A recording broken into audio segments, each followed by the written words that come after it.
बिस्मिल्लाहिर्रहमानिर्रहीम। Welcome to Shah Syed academy. अपनी previous videos में हम देख चुके हैं कि लोकल होस्ट पे आप वर्डप्रेस को कैसे इंस्टॉल करते हैं। इस वीडियो में हम बात करेंगे कि अगर आप एक लाइव सर्वर पे वर्डप्रेस को इंस्टॉल करना चाहते हैं तो उसका क्या प्रोसेस होगा। यहाँ पे आपको ये बात बताना चलूँ कि जब आप होस्टिंग परचेज करें अपनी वर्डप्रेस वेबसाइट या ब्लॉग के लिए तो लिनक्स होस्टिंग को प्रेफर करें, और लिनक्स में भी आप सी पैनल होस्टिंग को हमेशा प्रेफर करें।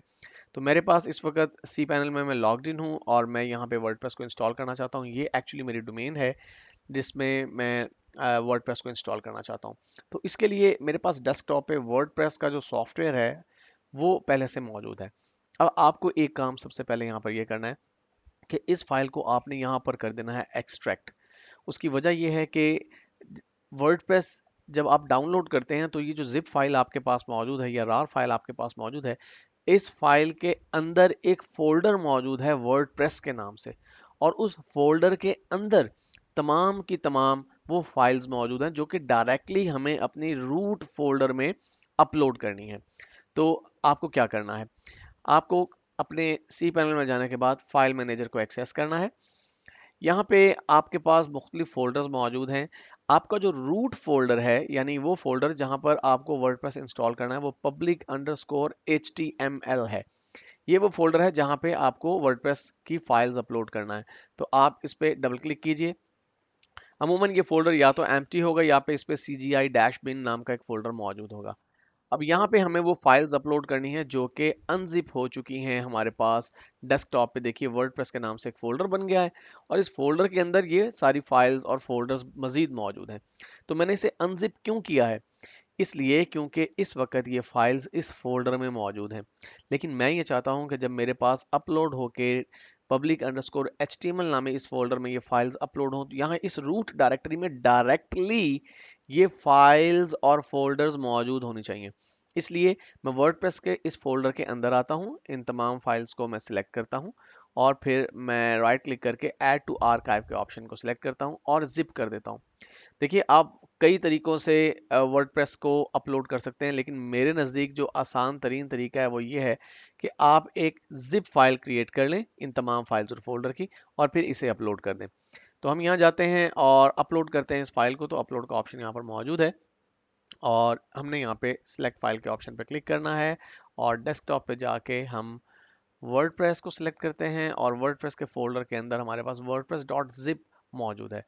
लीजिए आप देखिए कि हमारी ये फाइल जो है वो अपलोड होना शुरू हो गई है। जब ये 100% अपलोड हो जाएगी और इस बार का कलर जो कि फिल वक्त हमें ब्लू नज़र आ रहा है वो ब्लू के बजाय ग्रीन हो जाएगा, उस वक्त हम उन फाइल्स को एक्सेस कर सकते हैं, उस वक्त हम इन फाइल्स को यूज़ कर सकते हैं। अभी आप देख रहे हैं कि जिप फाइल जो है प्रोसेस में है। अगर मैं अपने इस फाइल मैनेजर में आऊँ तो यहाँ पर देखिए हमारे पास एक ऑप्शन है रीलोड का। तो जब ये फाइल सारी की सारी अपलोड हो जाएंगी 100%, तो हम रीलोड के बटन पर जब यहाँ पे क्लिक करेंगे तो हमारे पास यहाँ पे ये फाइल अपीयर हो जाएगी, और उसके बाद हम इसे डायरेक्टली अनजिप कर सकते हैं, क्योंकि तमाम होस्टिंग सर्विसेज आपको जिप फाइल को अनजिप करने की जो फंक्शनैलिटी है वो प्रोवाइड कर रही होती हैं। इसलिए हमारे लिए कोई प्रॉब्लम नहीं है। लीजिए ये ऑलमोस्ट अपलोड हो चुकी है 96 97, और ये लीजिए ये 100% अपलोड हो चुकी है। लेकिन स्टिल ये अभी ब्लू कलर में आपको नज़र आ रही है।